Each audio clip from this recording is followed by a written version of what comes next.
People's way of life might be because of the things they've gone through, and they might be speaking, just be speaking from the lens of the experiences they've had with life, and they've not filtered or even sat down to say what happened. So hi guys, if you're seeing me for the first time, my name is Fola, and because of some situations and I really need to film, this is how we'll be doing the videos for a while. So I'm going to be talking and sharing an experience that happened, I think, a couple of months ago with my dear friend. So we were going out this particular day to transplant.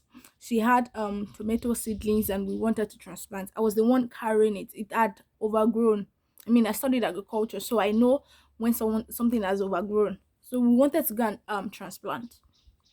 And we wanted to enter a keke, a tricycle if you're not Nigerian. And at the point, I was telling the man that got them for me, I was like, oh, I don't want this thing to just stay in. He said, oh, no problem, that should just enter. He doesn't mind. He was going to highlight in the, I think, the next bus stop. So I said it was fine. As I entered, there was this other man sitting, and he said in Yoruba, what we are carrying about that will not grow. That's just what he said. So I don't want to say it in Yoruba again. And I turned to him. I was looking at him like, what are you saying? And but I didn't just want to say anything. I just rebuked that kind of nonsense in my mind. I'm like, why would you even say something like that? God forbid and all. And we moved. And this man, guess what? This dearest man transplanted okra. Yes. If you studied agriculture or you know a bit about farming, you most probably be laughing by now. Okra, I've never heard in my life that they used to transplant. Let me give you a backstory. My grandma is a farmer. My mom was trained with money from tomatoes, pepper, red banana pepper, okra, and vegetable. So I met her when she was still farming. I mean, I grew up when she was still farming, so I knew a bit about farming even before I started studying agriculture.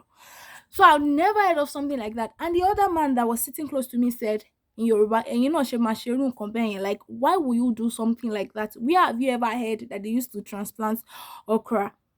And the man was like, oh, that I just saw it somewhere and he uprooted it and wanted to transplant it.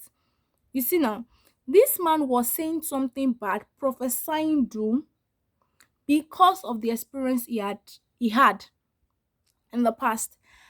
And he didn't sit down to say what happened, why did I go through this kind of thing.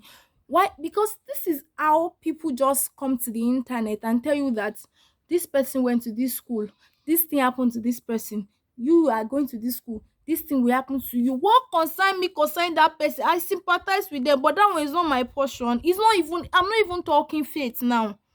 I'm talking the fact that there are things when we need to take responsibilities for, where we need to sit down and assess the situation and be like, okay, so what is happening to me? What happened? Why did this happen? Why did that happen?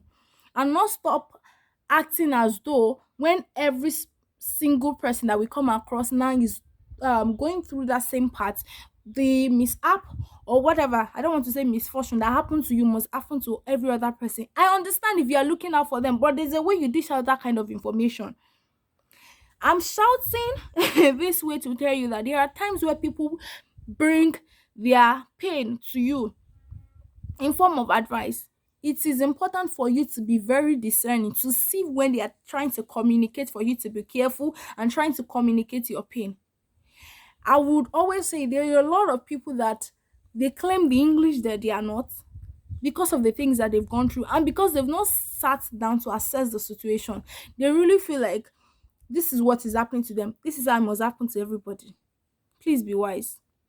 Don't allow anybody to say anything about you that is not what God. That's one thing I will even always say as a believer. Don't allow anybody to say anything that God has not said to you. Whose report will you believe? Whose report? The daddy that sat beside us. See how it was his fault, and he wanted every single person.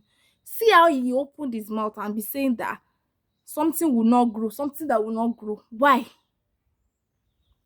Anyways, I came here today to tell you that I'm back because devil is a liar, and we'll be doing more vlogs like this, sharing my experience and the things I learned. And before we get back to our proper videos, I will see you in my videos soon. Till then, stay safe. Bye. I love you.